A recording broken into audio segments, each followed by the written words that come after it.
Ma'am আসবো? আসুন। Ma'am আমি ডিভোর্স চাই। ডিভোর্স?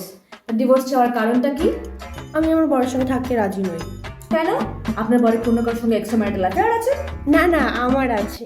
ও, আপনার অন্য কারোর সঙ্গে এক্সট্রা ম্যারিটাল অ্যাফেয়ার আছে? Good, very good. আপনি একজন মহিলা, আপনি যার সঙ্গে তার সঙ্গে শুতে পারেন, না মানে এক্সট্রা ম্যারিটাল অ্যাফেয়ার করতেই পারেন। আপনি ডিভোর্স চাইছেন, আপনার কি কোনো ছেলে মেয়ে আছে? হ্যাঁ, আমার 2টা ছেলে মেয়ে আছে। ও, তো ছেলে মেয়েগুলো ডিভোর্সের পরে কার কাছে রাখবেন? অবভিয়াসলি আমার বরের কাছে। Very good, good decision.